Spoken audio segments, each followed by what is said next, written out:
12 years. That's how long I worked at Pinnacle Marketing. 12 years of arriving early, staying late, giving up weekends, and sacrificing holidays. 12 years of surviving rebrands, restructures, and revolving door leadership. And not just surviving, thriving, leading, delivering 3 of the most profitable campaigns the company had ever seen. And yet there I was, sitting across from Diane Mercer in the executive conference room, watching her slide a termination packet across the polished table like it was a menu at some overpriced restaurant. "We're restructuring the department," she said. Her voice was flat, clinical. "Your position is being eliminated." She didn't meet my eyes. I nodded once. "I see." No reaction, no raised voice, no panic. Because I had seen this coming. I had known this meeting was inevitable the moment I told her I was pregnant. That was exactly 3 weeks ago.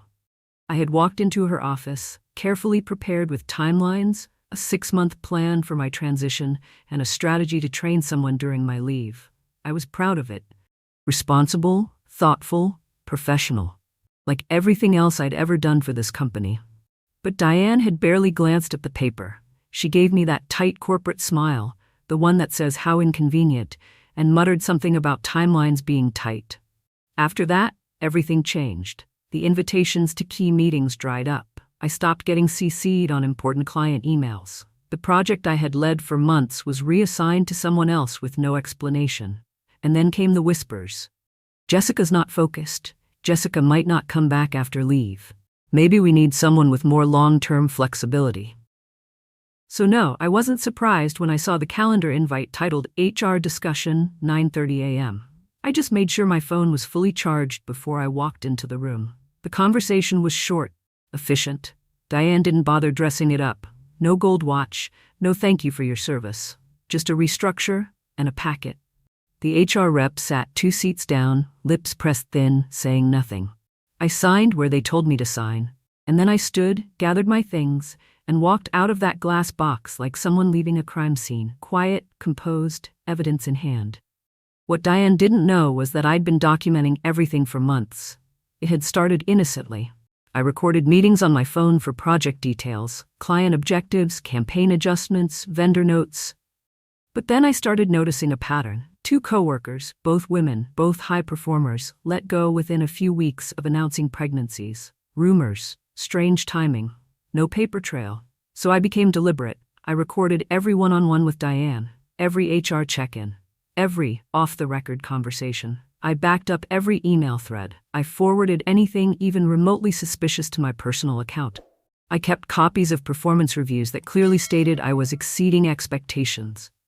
I wasn't looking for revenge, I was looking for a record, and now I had one. That evening, I sat in my home office with the lights low and the city humming outside my window. I played back one particular recording, Diane's voice, crisp and clear. "Find a way to push Jessica out before her maternity leave. I'm not paying for another mommy vacation." Another one, an internal call with HR. "We'll document minor performance issues over the next 2 weeks, then suggest a separation package." My hand didn't shake as I replayed it. I just took notes. Labeled the audio file. Cross-referenced it with the email Diane sent that same afternoon about realigning responsibilities. I had more than enough. So I opened a fresh browser tab, typed in the name Sarah Goldstein, Employment Law Chicago. She picked up on the second ring, and I said calmly, "My name is Jessica Winters. I've just been terminated after announcing my pregnancy. But I have a dozen recordings you'll want to hear." Then I pressed play. Sarah didn't interrupt. She listened, quiet and focused, as Diane's voice filled the speaker again. Cold, transactional, sharp, with the kind of arrogance that comes from thinking no one's watching. Or recording. When the clip ended, there was a beat of silence. Then Sarah said, "Jessica, this is textbook pregnancy discrimination. And with these recordings," she paused. I could practically hear her leaning forward. "We're not just talking about a wrongful termination case. We're talking about retaliation, targeted removal, possibly systemic bias if this has happened to others." "It has," I replied. "At least 2 women before me. Both let go within weeks of notifying management they were pregnant. Same excuses, departmental changes, performance issues, culture alignment. Neither fought it. I think they just gave up." Sarah's voice turned crisp, almost surgical. Do you have anything that connects those cases to Diane? I don't have direct recordings, but I have internal emails. One woman vented to me after her exit interview. I took notes, saved timestamps, and there's metadata that shows all of them were removed within the same quarter. All high-performing, all with glowing reviews the quarter before. Illinois is a one-party consent state, Sarah said, so every audio file you've got is admissible in court. I exhaled slowly. Good.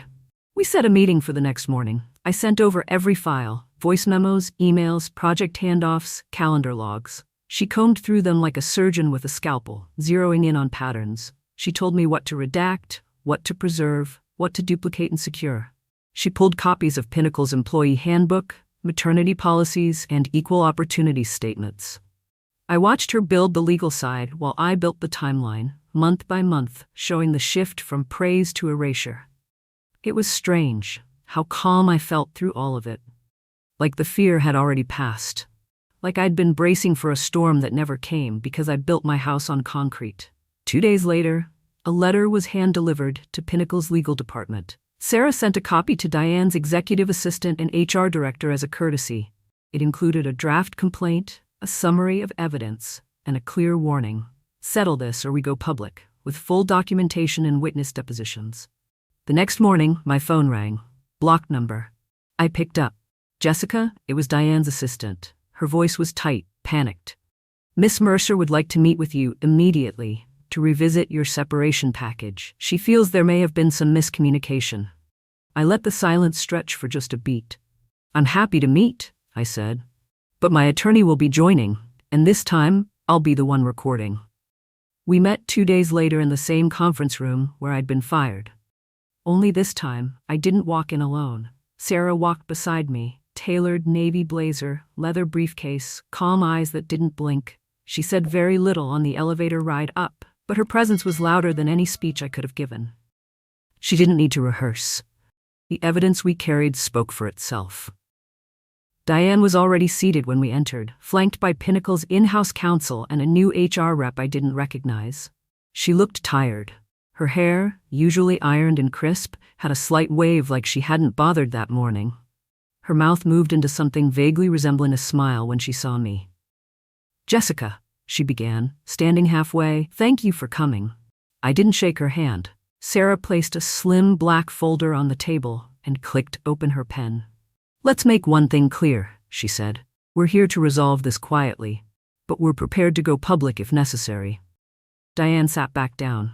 Their legal counsel cleared his throat.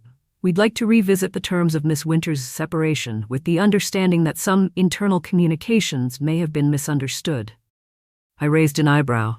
Misunderstood? Sarah didn't flinch. Would you like to hear the recordings again? Or shall we go straight to discovery?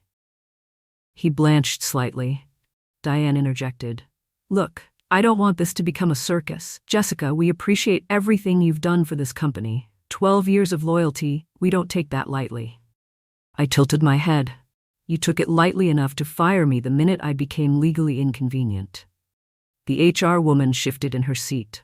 Sarah slid a document across the table. We're proposing a settlement, one that reflects Ms. Winter's years of service, her documented performance, and the damage caused by her unlawful termination. I watched Diane read the figure. Her face drained of color. 7 figures, and a non-disparagement clause that was entirely optional. The silence stretched. No one touched their coffee. Finally, Diane folded her hands. We'll need time to review. Sarah nodded. You have 48 hours. After that, we file. No one spoke after that. When we walked out, I didn't look back. Back in the elevator, Sarah glanced sideways. You did good in there. I smiled faintly. I'm not done yet. Because while the legal side was almost closed, the personal side had just opened a door I never expected. Offers. 4 of them. From companies that had watched me build campaigns they still used. From competitors who'd heard whispers about how Pinnacle treated its most loyal employees. From places where maternity leave wasn't treated like a liability, but a basic right. And every offer came with more flexibility, better pay, and full remote options for the first year after my baby was born. I had choices. And Diane? She had 48 hours. 42 hours later, Sarah's phone lit up with a single-line message from Pinnacle's legal team. We accept the terms. Please prepare final documents. No negotiation, no counters, no more spin. They had seen the evidence. They knew the risk. And more than anything, they wanted this buried. Quietly, quickly, and permanently. Sarah and I reviewed the settlements one last time in her office that afternoon. Everything was there. A full year's salary paid up front, taxed and clean, a bonus payout for the last 2 campaigns I led. Stock buyouts vested early, a publicly worded letter of recognition for 12 years of strategic leadership and brand excellence. And most importantly, no non-disclosure required from me. They had the right to remain silent. I did not. After I signed, Sarah handed me my copy and leaned back in her chair. You know, she said, you're not just walking away with a win, you're setting precedent. I nodded. I felt it too. Pinnacle had quietly removed Diane's bio from their executive page a day later. The press release simply said she was stepping down to pursue other opportunities. I didn't need more than that. The people who needed to know, knew. A week later, I accepted one of the job offers. A global agency headquartered just outside the city. Better pay, generous parental leave, a creative team built on flexibility and ethics. During the onboarding process, the COO herself said, "We're lucky to have someone with your backbone." I smiled at that word.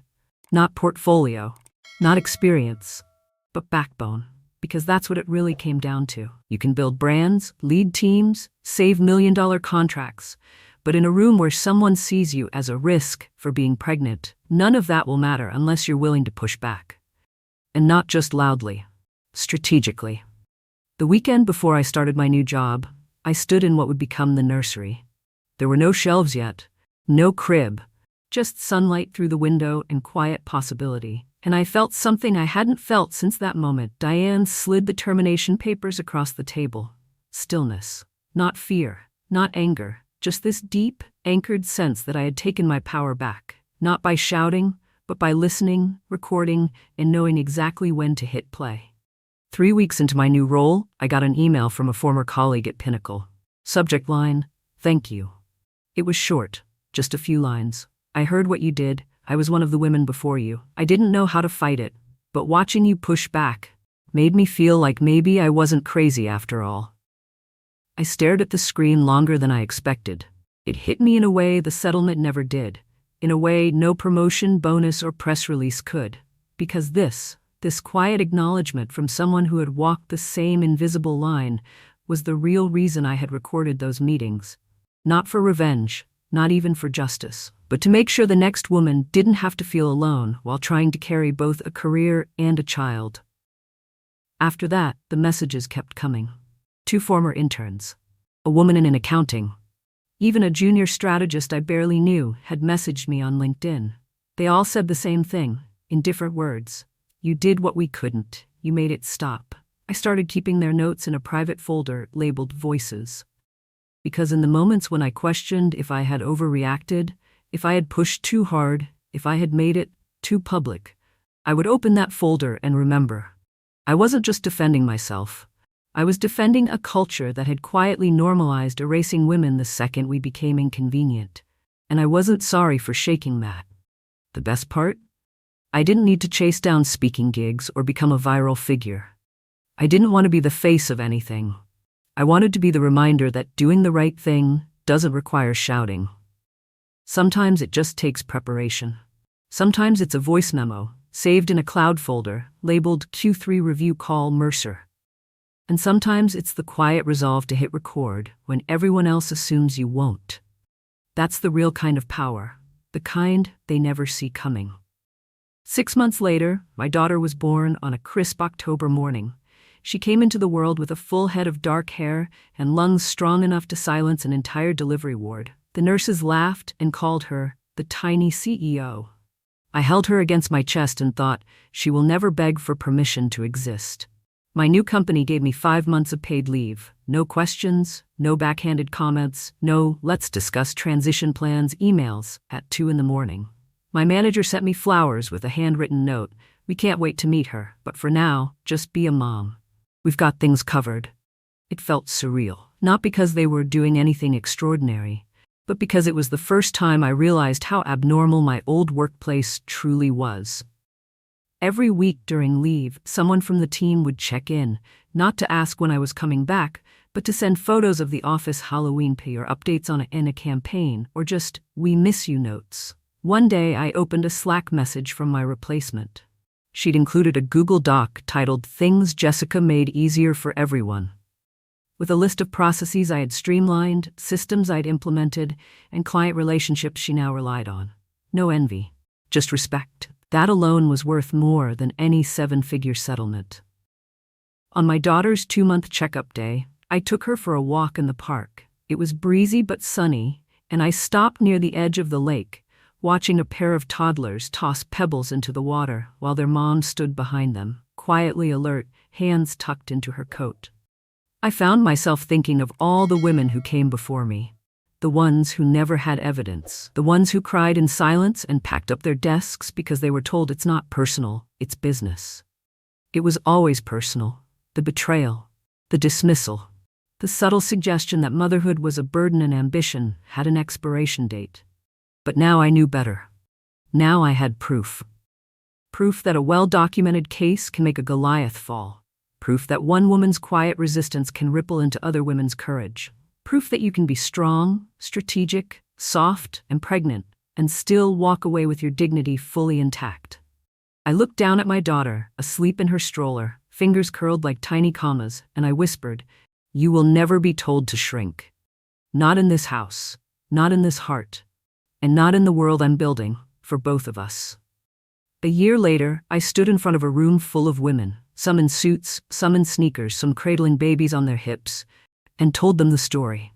Not because I wanted applause, but because someone needed to hear that they weren't crazy, that it wasn't just bad timing, that they weren't too emotional, or not dedicated enough, or asking for too much. I told them how I had pressed record, not in anger, but in anticipation. How I hadn't screamed or slammed doors. I just documented and waited. Afterward, a young woman came up to me, tears barely hidden beneath her mascara. She said, "I told my boss I was pregnant last month. The next day, my biggest client was reassigned. I thought maybe it was just coincidence." It wasn't. We talked for an hour. She took notes. I gave her Sarah's number. And as I left the building that evening, I realized that the story wasn't just mine anymore. It had become a blueprint. Not for vengeance, but for boundaries. Not for exposure, but for truth. I didn't burn the system down. I just refused to be another silent casualty of it. The thing about quiet revenge, the kind rooted in patience, evidence, and poise, is that it doesn't always feel like revenge at all. It feels like reclamation, like rewriting the ending. The kind of ending where you don't just walk away with your head high, you walk away with others walking behind you. That night, back home, I kissed my daughter goodnight, turned off the lamp, and stood in the doorway a moment longer. She slept soundly, without fear, without knowing how many battles had been fought before her first breath. And that's how it should be, because I fought mine early, so she'd never have to fight that one at all. And that's how I learned. Sometimes justice doesn't wear a suit. Sometimes it's a calm voice and a recorder running in your purse. Ever been pushed out for speaking up? Drop your story in the comments. Subscribe to EN Reddit Story for more true tales of silent revenge, and send this to someone who's tired of being told to be quiet and be grateful.